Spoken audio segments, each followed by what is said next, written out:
Subscribe to Storylab. Now, let's begin this one.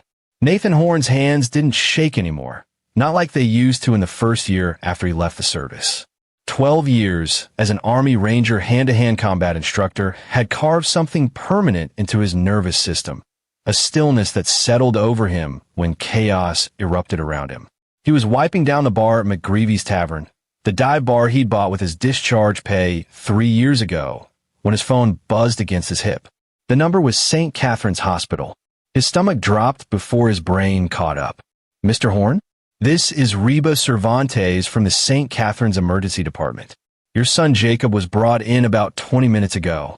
You're listed as his primary emergency contact. Nathan's vision tunneled. What happened to my son? Sir, I can't discuss details over the phone, but you need to come down here immediately. Dr. Mendoza is with him now. He was out the door in 30 seconds, leaving his manager, Charlie Gates, stammering questions behind him. The 15-minute drive took 8. Nathan's mind raced through possibilities, each worse than the last.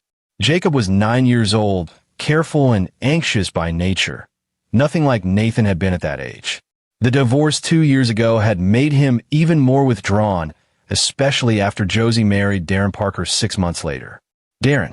The name tasted like battery acid in Nathan's mouth. The ER automatic doors seemed to move in slow motion. Nathan spotted Reba at the nurse's station, a woman in her 40s with kind eyes that couldn't hide the discomfort in her expression. Mr. Horn, come with me. She led him down a corridor that smelled of antiseptic and fear. Your son has bilateral humeral fractures. Both arms are broken. Dr. Mendoza is setting them now, but she paused outside a door. The injuries are consistent with forceful twisting. We've already contacted Child Protective Services. Nathan's blood turned to ice water. Where's his mother? She's been notified. And Mr. Parker is here. The room spun. Darren's here, in the waiting area. He brought Jacob in. Nathan pushed past her and walked back toward the waiting room with measured steps. Each footfall was a countdown. His training kicked in automatically. Assess the environment, identify targets, control your breathing. Darren Parker sat in a plastic chair near the vending machines, scrolling through his phone. He was a big man, 6'3" and thick through the chest, with the kind of bloated muscle that came from prison yard workouts and steroids. Tattoos crawled up his neck, crude ink that Nathan recognized from gang sets on the South Side. When Darren looked up and saw Nathan, he smiled. That smile would haunt Nathan for weeks. Horn, Darren stood, rolling his shoulders back. Glad you could make it. Nathan stopped 6 feet away. What happened to Jacob? Kid's clumsy. Fell down the stairs. Darren's smile widened. You know how boys are. Weak constitution, just like you probably were. Fell down the stairs. Nathan's voice was flat, dead. Yeah, crying like a little bitch the whole way to the hospital. Darren took a step closer, and Nathan could smell the alcohol on his breath. Whiskey, cheap stuff. Your son's a coward, Horn. Pathetic. Honestly, the world would be better off without weak shits like him. He deserves to die. Something in Nathan's chest locked into place like a rifle bolt sliding home. Parking lot, Nathan said quietly. 5 minutes. Darren's eyes lit up. Yeah? You want to go, old man? 5 minutes. I need to see my son first. Nathan turned and walked back to the emergency room, his heart rate at exactly 60 beats per minute.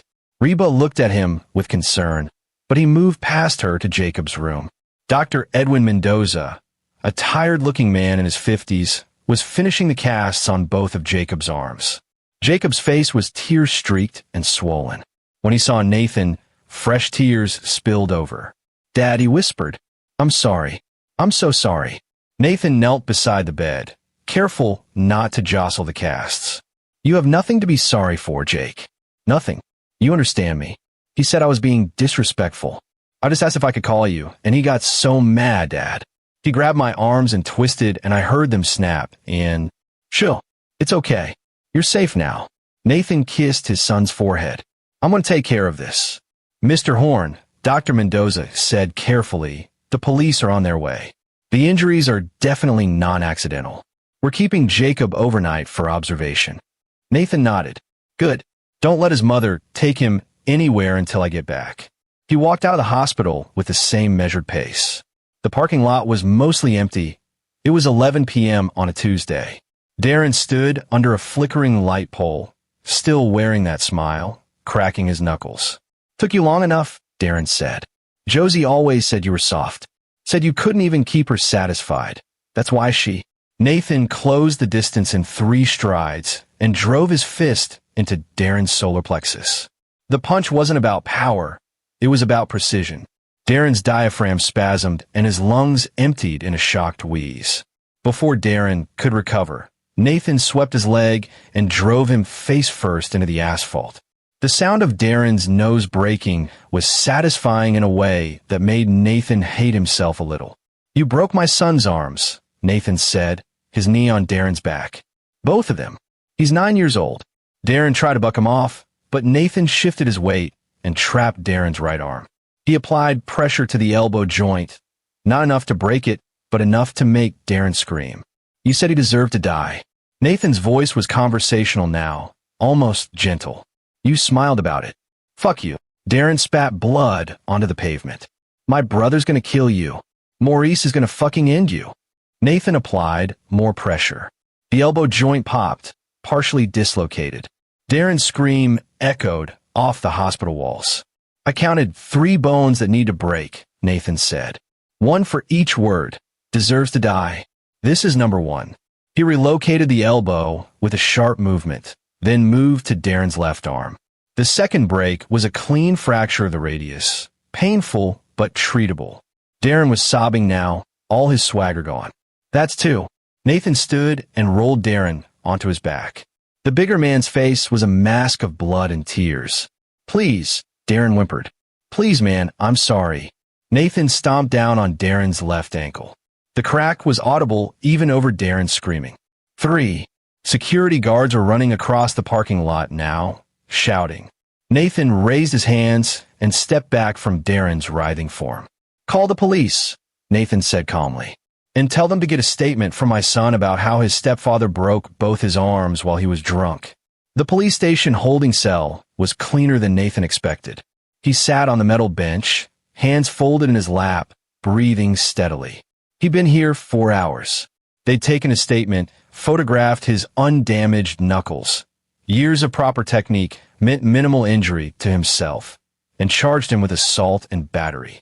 The door opened and a public defender walked in, a young woman named Liliana Luna with sharp eyes and an overstuffed briefcase. "Mr. Horn, I'm going to be straight with you. You're looking at serious charges. Mr. Parker's attorney is already talking about pressing maximum charges. Did you see my son's medical file?" "I did. And yes, CPS is investigating Mr. Parker for child abuse. But that doesn't give you the right to—" "I'm not arguing that I had the right," Nathan interrupted. "I'm saying I don't regret it. What's my bail?" $50,000. "You have the money. I have a bar worth $200,000 and no mortgage." "Yeah, I can make bail." Liliana studied him for a long moment. Mr. Parker's brother visited him at the hospital. "Maurice Parker. Do you know that name?" Nathan's expression didn't change. "Should I?" "He runs the Los Muertos gang on the south side. 27 arrests, 3 convictions, suspected in multiple homicides. Mr. Horn, you need to understand what you've stepped into." "I understand perfectly." Nathan met her eyes. "My son's arms were broken by a drunk piece of shit who said he deserved to die. I understand that part very clearly. Maurice Parker made threats against you. Explicit threats. The hospital security heard him. Good. Let him come." Liliana's expression shifted from professional concern to something else, maybe recognition. "You were military. Army Ranger. 75th Regiment. 12 years as a hand-to-hand combat instructor at Fort Benning. That's going to be a problem for you in court. The prosecution will argue you used excessive force, that you're a trained weapon. I broke 3 of his bones. He broke 2 of my sons. I was merciful." The door opened again, and Charlie Gates appeared, looking harried. "Boss, I got your bail money, but there's guys outside asking about you. Rough-looking dudes." Nathan stood. "Los Muertos. How'd you know?" "Lucky guess." Nathan turned to Liliana.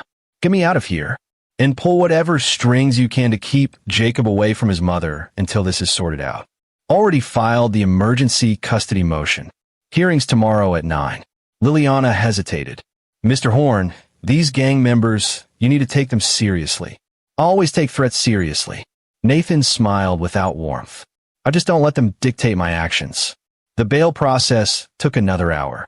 When Nathan finally walked out of the station at dawn, Charlie was waiting by his truck, looking nervous. They were here until about 20 minutes ago, Charlie said. 3 guys. One of them had a teardrop tattoo and a gun stuck in his waistband. They asked where you lived, where the bar was, all kinds of shit. What did you tell them? Nothing. I'm not stupid. Charlie handed over Nathan's keys. But boss, maybe you should skip town for a while. Let this cool down. Can't. Custody hearing in 3 hours. Nathan climbed into his truck. Go home, Charlie. Take a few days off with pay. And don't come to the bar until I call you. What are you gonna do? Nathan started the engine. Whatever I have to. He drove to his apartment above the bar, checking his mirrors constantly. No tails that he could see.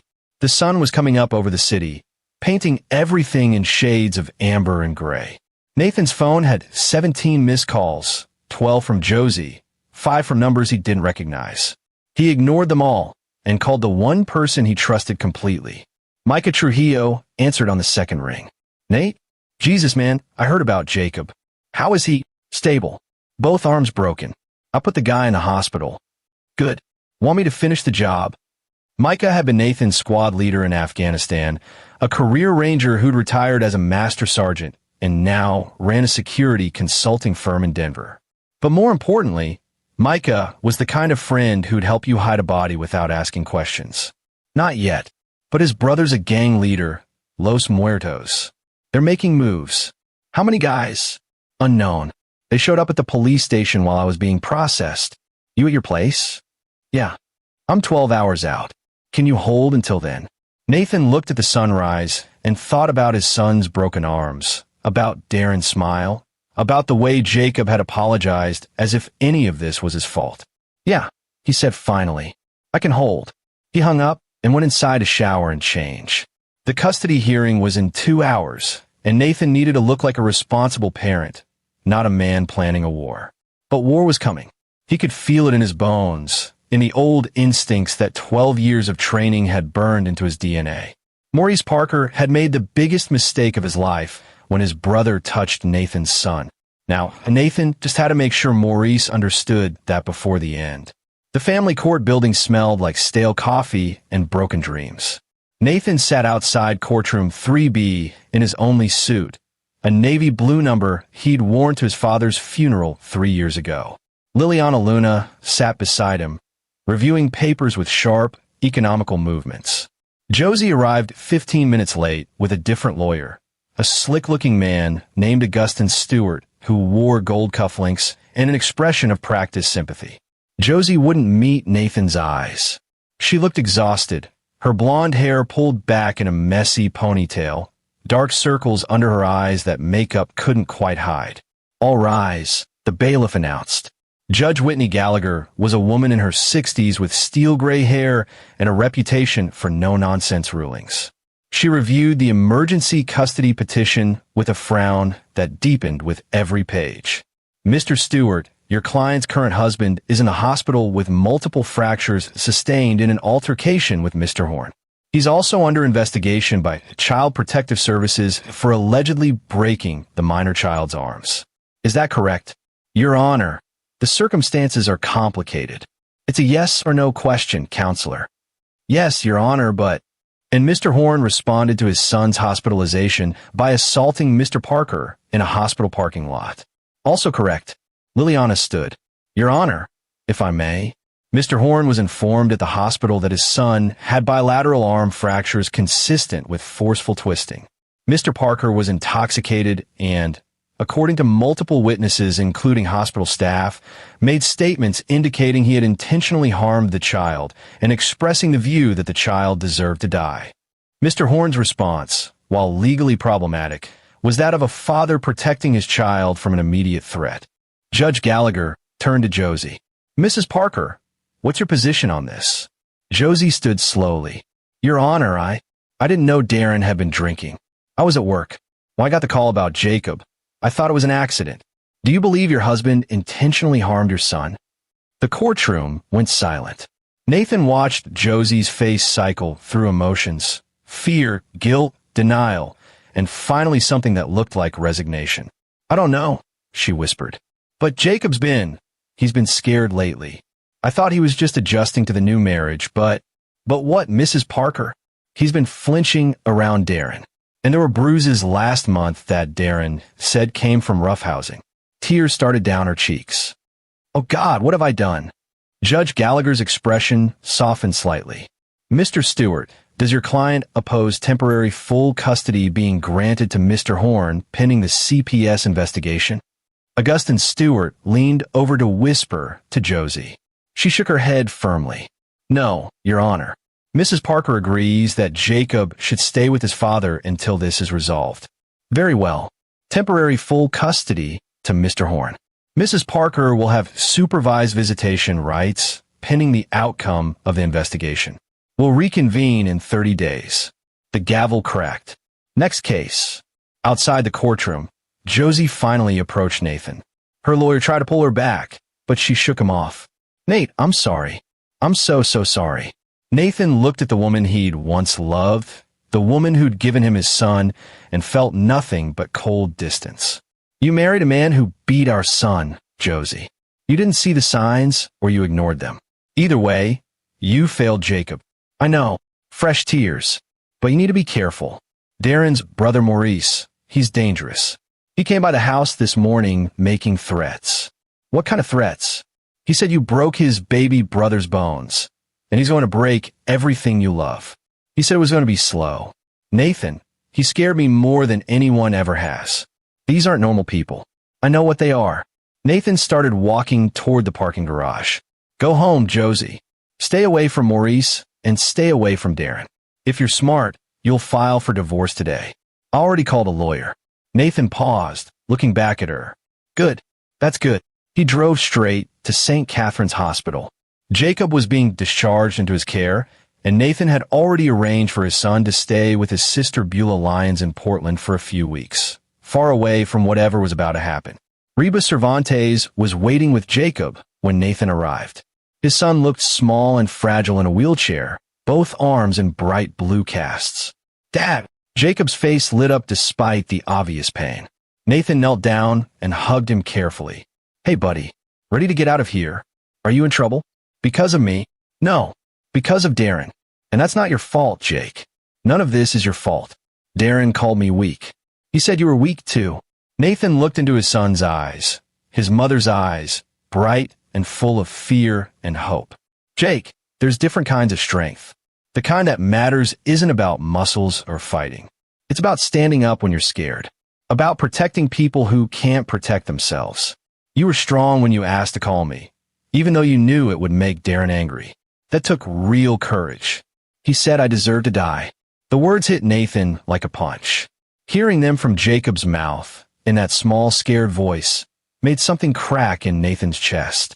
He was wrong. You deserve everything good this world has to offer, and I'm going to make sure you get it. Reba wheeled Jacob out to Nathan's truck. As they loaded him into the back seat, carefully, so carefully, a black SUV pulled into the parking lot 3 spaces down. Nathan saw the gang tattoos before he saw the faces. 4 men climbed out, moving with the aggressive, casual stance of people used to intimidating others.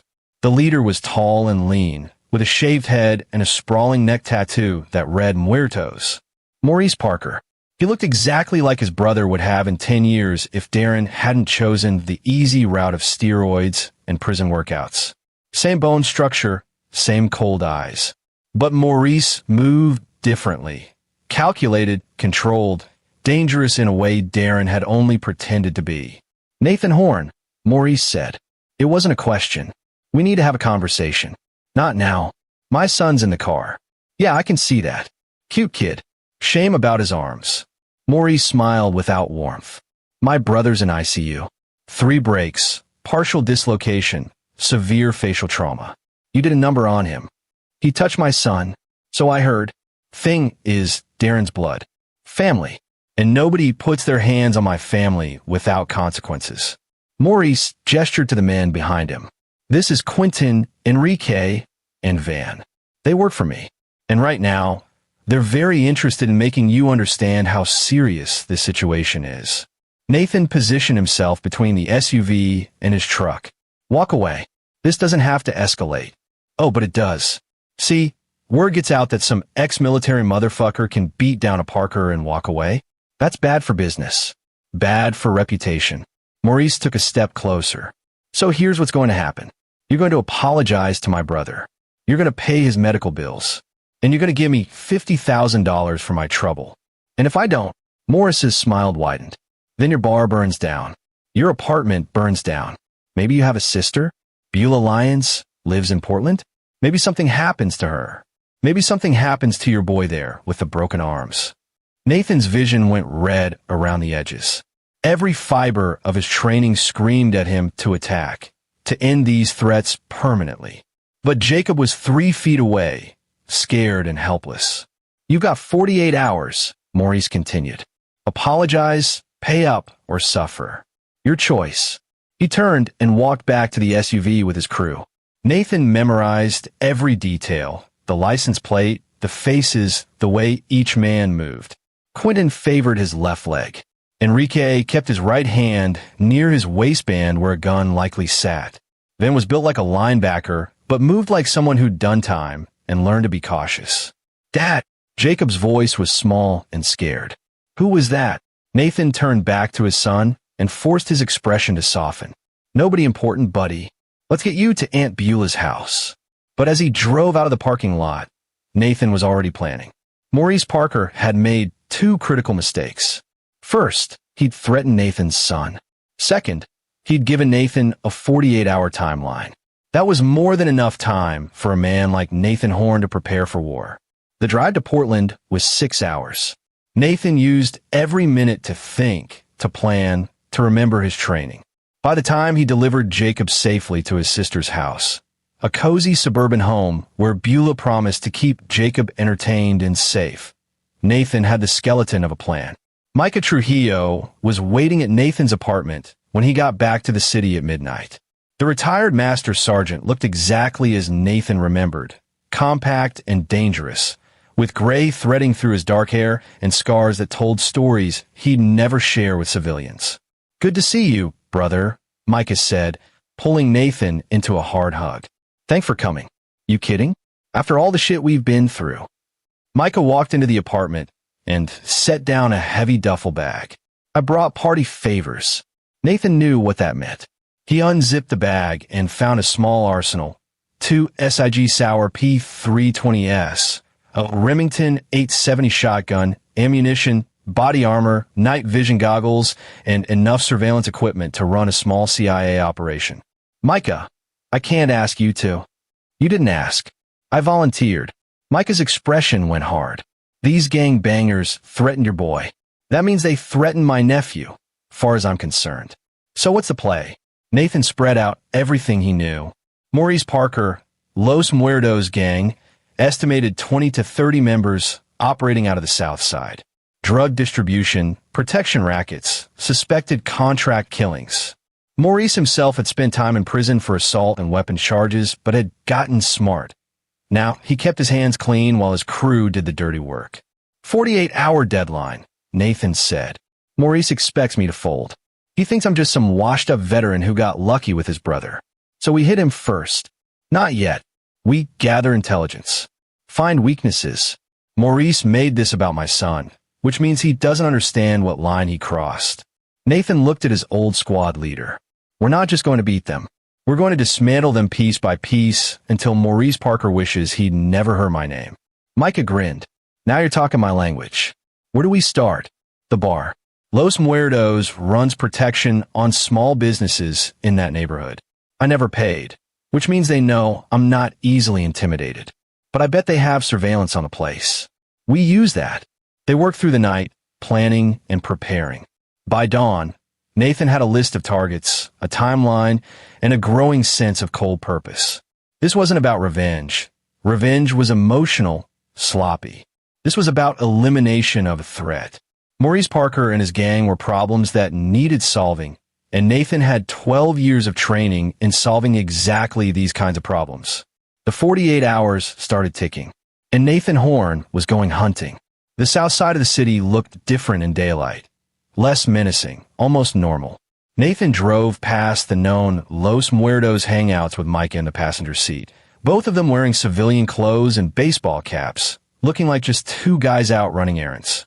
There, Micah said, pointing to a garage with 3 men standing outside. That's on their chop shops. Nathan made a mental note of the location.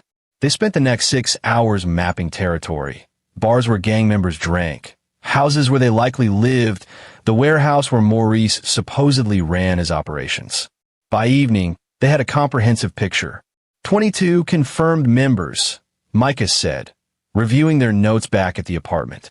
Maurice, his lieutenants Quentin Parks and Enrique Wolf, and Van Heath as muscle. The rest are soldiers, young guys doing grunt work. Morris's weakness? Pride. He's careful but arrogant. Thinks he's untouchable because he's gotten away with it this long. Micah pulled up arrest records on his laptop. He's also loyal to his crew. That's his blind spot. Nathan thought about his son, about the way Jacob had apologized, as if having broken arms was somehow his fault. He thought about Morris's threat, about something happening to Jacob. We separate him from his crew, Nathan said. Pick them off one by one. Make him paranoid. Make him sloppy. That's a long game. We've got time. Jacob's safe in Portland. The custody case is in my favor. I can afford to be patient. What about the 48-hour deadline?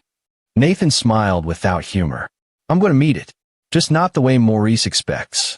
The next morning, Nathan drove to the warehouse where Maurice ran his operations. It was an old industrial building near the docks, surrounded by a chain-link fence with obvious security cameras. He parked across the street and waited. At 11 a.m., Morris's black SUV pulled up. The gang leader climbed out with Quentin and Enrique flanking him. They walked inside like they owned the world. Nathan gave them 30 minutes, then walked up to the front door and knocked. The door opened and Van Heath loomed there, blocking the entrance with his linebacker bulk. The fuck you want? To talk to Maurice. He's busy. Tell him Nathan Horn is here with his answer. Van's eyes narrowed, but he stepped back and pulled out a phone. 2 minutes later, Nathan was inside a cavernous space filled with stolen goods, electronics, car parts, boxes of pharmaceuticals. Maurice sat behind a metal desk at the far end, flanked by his lieutenants. Well, Maurice said, didn't expect you to come here personally. Takes balls. Or stupidity, Enrique added with a laugh. Nathan walked forward slowly, hands visible at his sides. You gave me 48 hours. I'm here to give you my answer. Smart man. So you got my money? No, I don't have your money. I don't owe you anything. The room went silent. Morris's smile faded. Then why are you here? To make you an offer. Nathan stopped 10 feet from a desk. Your brother broke my son's arms while he was drunk. I responded proportionally. 3 breaks for threatening my son's life. We're even. Walk away now and this ends. Maurice laughed. A harsh, ugly sound. Walk away? You think you can come into my place and dictate terms? I think you don't understand who you're dealing with. I know exactly who you are. Nathan Horn, 38 years old, former Army Ranger, owns a shitty bar, divorced 1 kid. I know where you sleep, where you work, what you eat for breakfast. Maurice stood. You're nobody. A small-time operator playing at being tough. I was a combat instructor for 12 years. I trained soldiers how to kill efficiently with their bare hands. I've operated in 6 countries you can't spell and done things that would give you nightmares. Nathan's voice never rose above conversational. Your brother was easy. He telegraphed every movement. You're smarter, I'll give you that. But your crew? They're sloppy. Quentin keeps adjusting that piece in his waistband like he's afraid it'll fall out. Enrique favors his right side because he took a bullet in the left shoulder. The scar tissue shows when he moves. Van's strong, but slow. And you, Maurice? You're sitting behind a desk surrounded by stolen merchandise in a building with exactly 3 exits and security cameras that haven't been checked for blind spots in months. The temperature in the room dropped 10 degrees. Is that a threat? Morris's hand moved toward a drawer. It's information. You want to know who you're dealing with. Now you know. Nathan turned to leave. My offer stands for 24 hours. After that, I stop being reasonable. "You're not walking out of here," Maurice said. Van detained him. Van Heath moved with surprising speed for his size, reaching for Nathan's arm.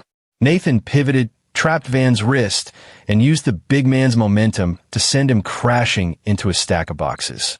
Before anyone could react, Nathan was out the door and jogging to his truck. Gunshots cracked behind him, wild, panic shots that hit nothing. Nathan's truck roared to life, and he was gone before Morris's crew could mobilize. Micah was waiting 2 blocks away in a rental car. "How'd it go?" "He won't back down." "Good. Neither will we." Phase 1 of Nathan's plan had just begun, and Maurice Parker was about to learn that sometimes the deadliest enemy is the one who has nothing left to lose. The first attack came at 2 a.m. that night. Nathan had been expecting it, so when a Molotov cocktail shattered through McGreevy's Tavern's front window, he was ready. The fire suppression system activated immediately. Nathan had upgraded it 2 weeks ago, right after the hospital incident. The flames died in seconds. Nathan, watching from a rooftop across the street with night vision goggles, saw the arsonist clearly.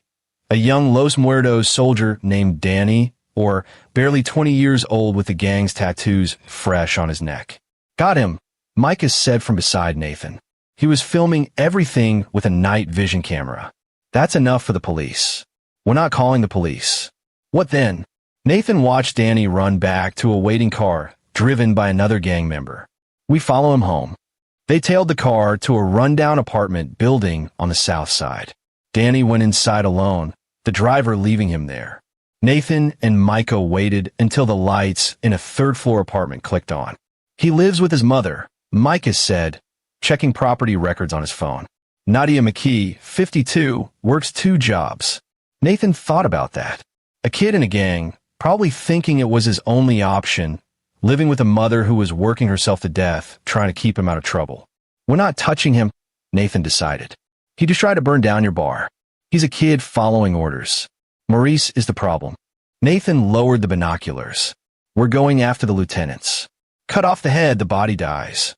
They spent the next 3 nights gathering intelligence. Quentin Parks lived in a nice house in the suburbs, paid for with drug money, no doubt. He had a wife and 2 daughters. Enrique Wolf lived alone in a condo downtown, expensive cars and a lifestyle that screamed money laundering. Van Heath rented a room above a gym where he worked as a trainer during the day. "Quentin's the weak link," Micah said. "Family man. He's got something to lose." Nathan agreed. On the 4th night, they followed Quentin from the warehouse to his suburban house. They waited until he was inside, lights off, everyone asleep. Then Nathan knocked on the door. Quentin answered in his boxers, a gun in his hand, eyes bleary with sleep. When he saw Nathan standing on his porch with Micah behind him, he raised the weapon. "Don't," Nathan said calmly. "Your wife and daughters are asleep upstairs. You fire that gun, they wake up to police and questions you don't want to answer." "How'd you find me?" "I was a combat instructor, not an idiot. Can we talk inside?" Quentin's hand shook slightly. "You got some balls coming here. Actually, I've got information you need. It's about Maurice." That got his attention. Quentin lowered the gun slightly. "What kind of information?" "The kind that saves your life. Let us in or don't, but we're having this conversation one way or another." Quentin hesitated, then stepped back. They walked into a living room that looked achingly normal. Family photos on the walls, kids' toys scattered around, a wife who worked as a school teacher according to the background check Micah had run. "You've got 2 minutes, Quentin said. "Maurice sent a kid to burn down my bar," Nathan began. "Young guy, barely 20. He failed. Next, Maurice will escalate, probably a direct attack on me or someone I care about. When I retaliate, and I will, people will die. Cops will get involved. The FBI's been watching Los Muertos for 18 months. Micah here has a contact who confirmed it. When this war gets hot, everyone with ties to the gang goes down." Quentin's face went pale. "You're lying. Your wife's name is Josie." "No, wait, that's my ex-wife." "Your wife is Marquita Ware, school teacher at Jefferson Elementary. Your daughters are 8 and 6. Soccer and ballet." Nathan leaned forward. "When the FBI raid your house, they'll be home. They'll see their father arrested. Marquita will lose her job. Your girls will grow up with a father in federal prison." "Why are you telling me this?" "Because you're not stupid. You know Maurice is reckless. His pride is going to get everyone killed or arrested. Nathan stood. I'm offering you a way out. You testify against Maurice, turn state's evidence, and I make sure the FBI knows you cooperated. You do some time, maybe, but not life. And your family stays safe. Maurice would kill me. Maurice is going to be dead or in prison within 2 weeks. Your choice is whether you're standing beside him when it happens. Nathan and Micah left. Quentin stood in his living room, gun hanging loose in his hand, looking like a man watching his world crumble. Think he'll flip? Micah asked in the car. Maybe. But even if he doesn't, we've planted doubt. Morris's crew is going to start questioning his leadership. Nathan checked his phone, a text from his sister confirming Jacob was doing well, laughing at movies, and eating too much ice cream. That's when we hit them for real. The next move came from Maurice. Nathan's truck tires were slashed, his apartment door spray-painted with threats. 2 of Los Muertos soldiers showed up at the bar during opening hours and tried to intimidate customers. Nathan had them removed by off-duty cops he'd befriended over the years, men who appreciated his military service and hated gangs. But the escalation was building. Both sides were circling, looking for openings. Then Nathan got a call from Liliana Luna, his lawyer. The CPS investigation wrapped up, she said. Darren Parker has been charged with felony child abuse. He's out on bail, but the evidence is overwhelming. Jacob's statements, the medical reports, witness testimony from the hospital. He's going away for years. Good. There's more. Josie filed for divorce. She's cooperating fully with prosecutors.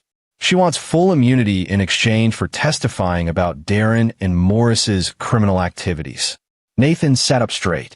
What does she know? Apparently Darren bragged about gang business when he was drunk. Josie kept notes, dates, names, details about drug deals and extortion. It's not enough to bring down the whole organization, but it's enough to pressure Maurice. Send it to me. Nathan, if you're planning something, I'm planning to end this. One way or another. He hung up and looked at Micah. Josie's turning on Maurice. We can use that. Ow! Nathan smiled grimly. We make Maurice think his whole crew is betraying him. Paranoia is a weapon. We just have to aim it. Over the next 48 hours, Nathan and Micah orchestrated a masterpiece of psychological warfare.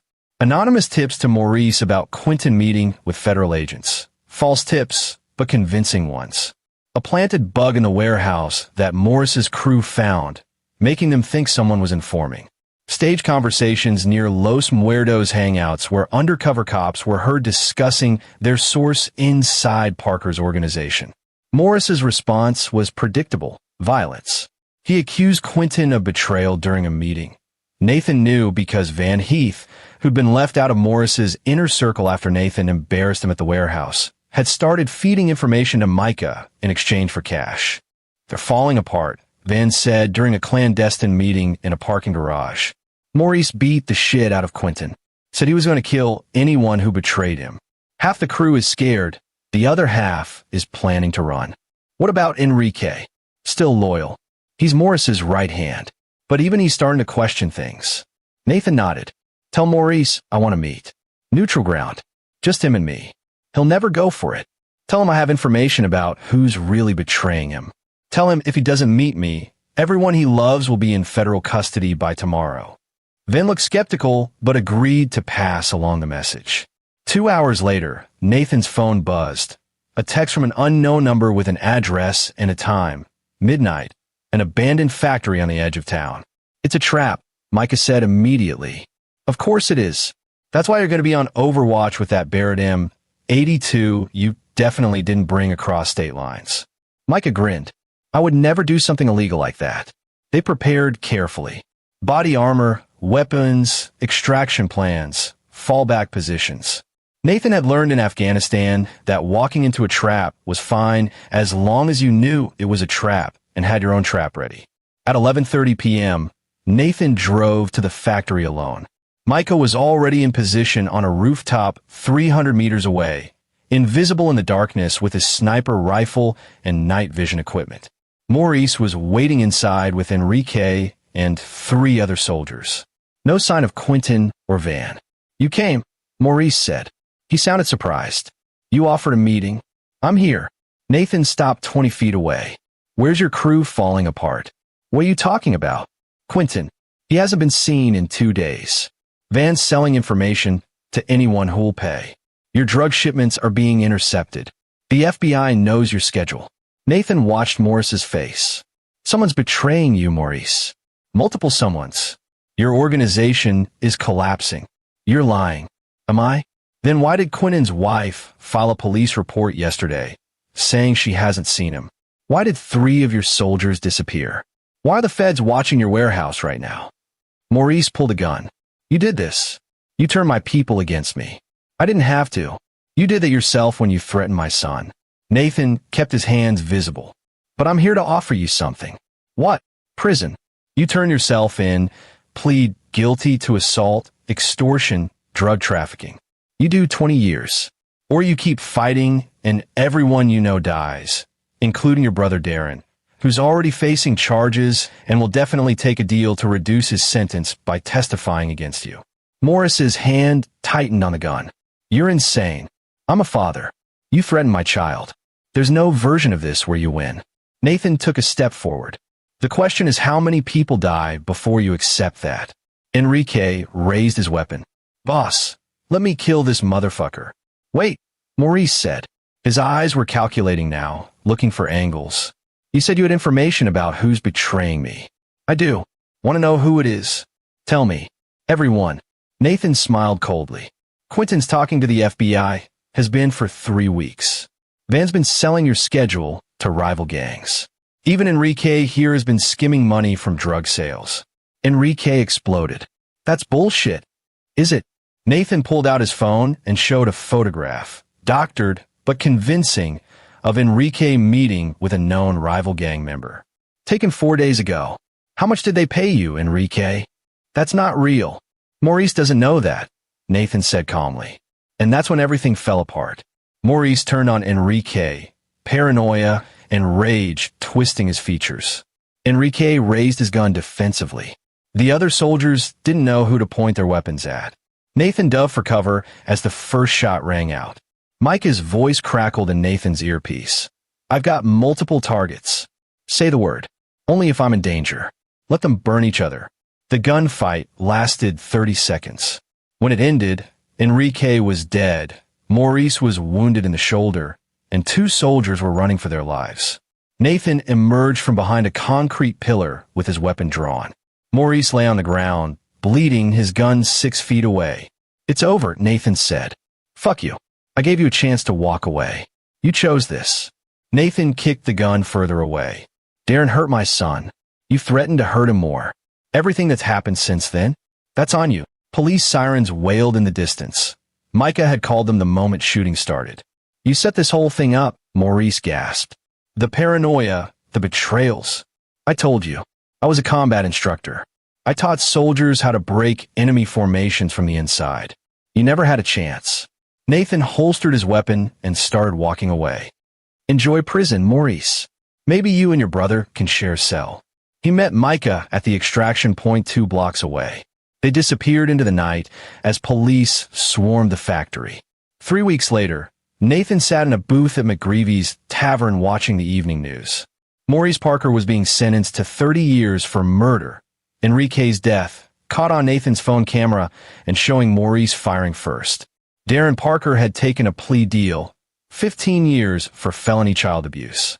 Quentin Parks had indeed turned state's evidence and was in witness protection with his family.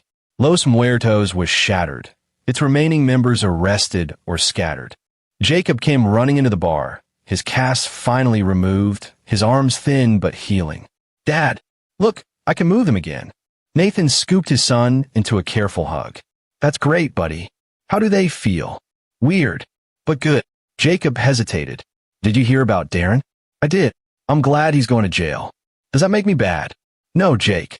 It makes you human. Nathan ruffled his son's hair. He hurt you. It's okay to be glad there are consequences. Josie appeared in the doorway, looking uncertain. She'd lost weight, looked older, but there was something steadier in her eyes now. Nate, can we talk? Nathan nodded and walked outside with her, while Jacob played video games in the back office. I testified today, Josie said, against Darren. It's really over. Good. I'm sorry. For all of it. For not seeing what he was.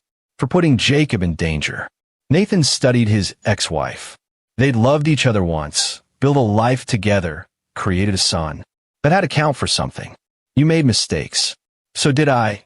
Marrying you when I was still dealing with PTSD, working too much, not being present enough. We both failed, but we can both do better. He gestured back toward the bar. Jacob needs his mother. Not the one who married Darren, but the woman you were before. Can you be her again? I'm trying. Josie wiped her eyes.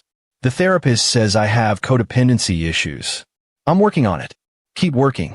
Jacob deserves parents who have their shit together. What about you? Are you okay? I heard about the fight at the factory. Nathan thought about Maurice Parker bleeding on concrete, about Enrique's body, about the fear in Quentin's eyes when Nathan showed up at his house. He thought about the darkness he'd tapped into, the cold efficiency that had let him dismantle a gang piece by piece. I'm okay, he lied. I did what I had to do. Josie left, and Nathan went back inside. Micah was at the bar nursing a beer, watching sports highlights. You sticking around? Nathan asked. For a while. Got some vacation time, saved up. Micah glanced at him. You really okay? Honestly? I don't know.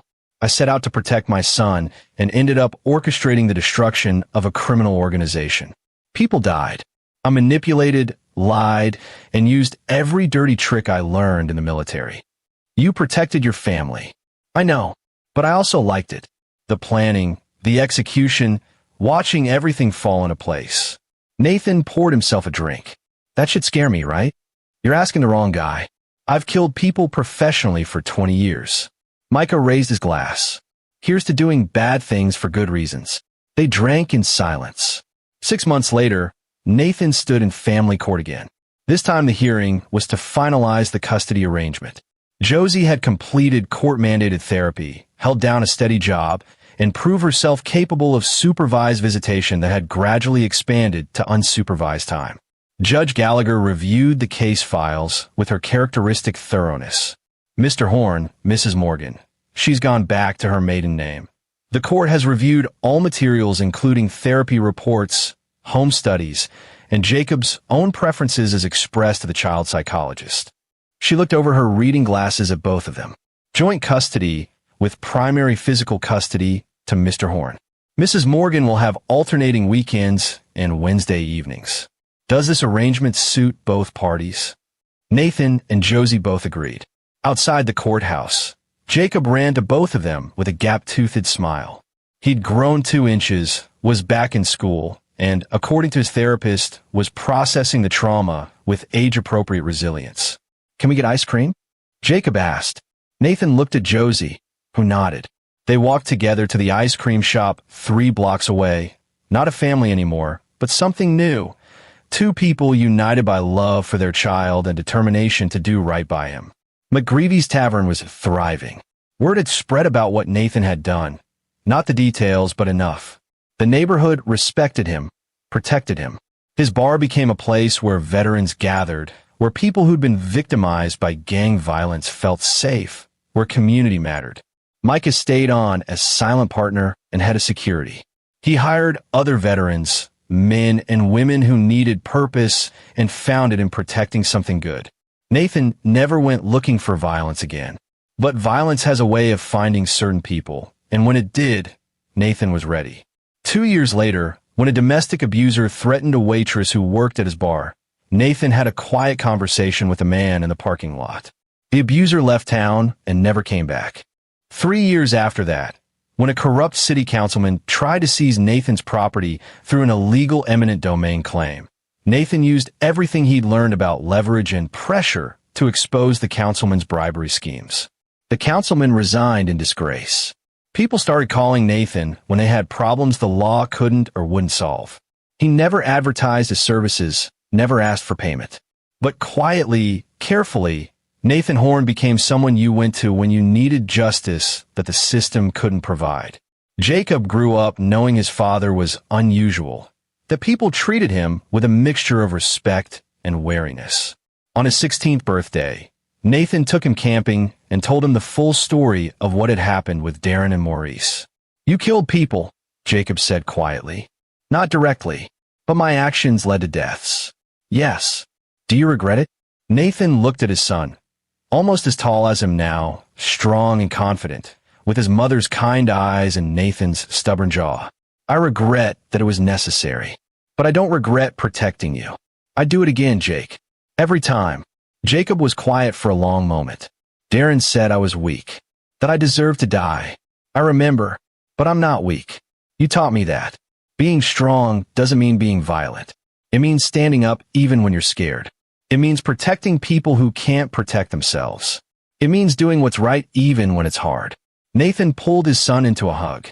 "Exactly, and you're the strongest person I know."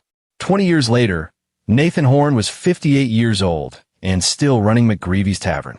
Jacob had become a social worker, dedicating his life to helping children in crisis.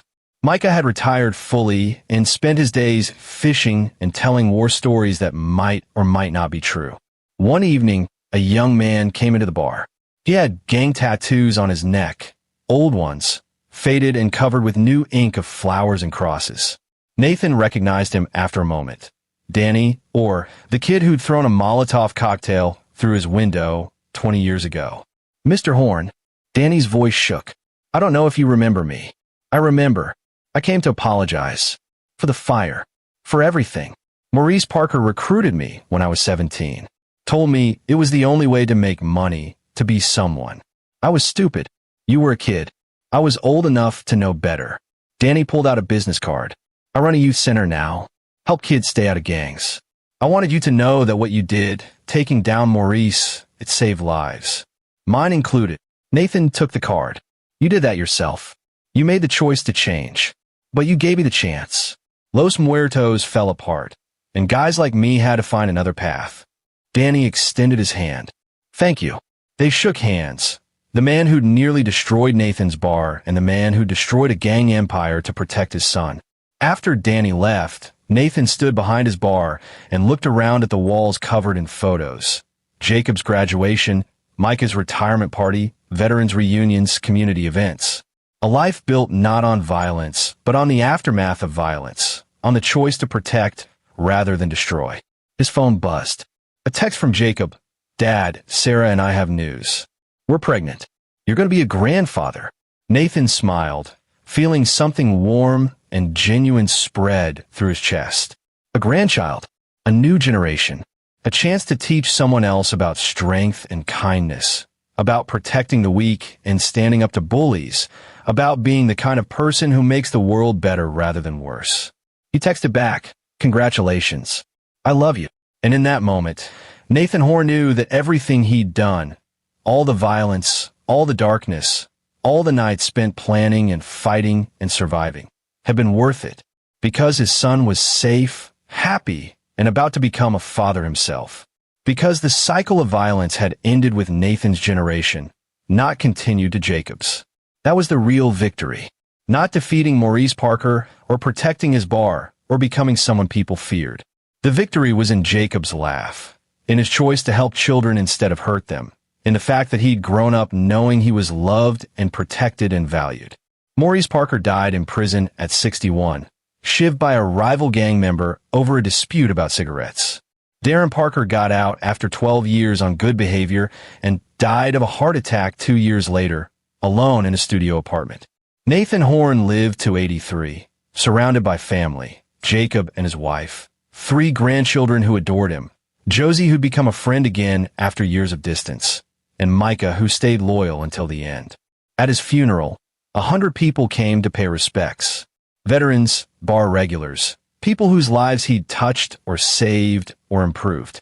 Jacob gave a eulogy and told the story of his father's greatest lesson. Strength isn't about how hard you can hit. It's about what you're willing to endure to protect the people you love. My father was the strongest man I ever knew, and I'm proud to be his son. They buried Nathan Horn with full military honors. 3 volley shots. Taps. A folded flag presented to Jacob. And in the end, the legacy Nathan left wasn't one of violence or revenge. It was one of protection, of a father's love, of the unshakable principle that some lines can never be crossed, and those who cross them will face consequences they can't imagine. Maurice Parker had called Nathan's son weak and said he deserved to die. Maurice died in prison, forgotten and unmourned. Nathan died surrounded by love, having built something that would last generations. In the end, that was the only victory that mattered. This is where our story comes to an end. Share your thoughts in the comments section. Thanks for your precious time. If you enjoyed this story, then please make sure you subscribe to this channel. That would help me a lot. Click on the video you see on the screen.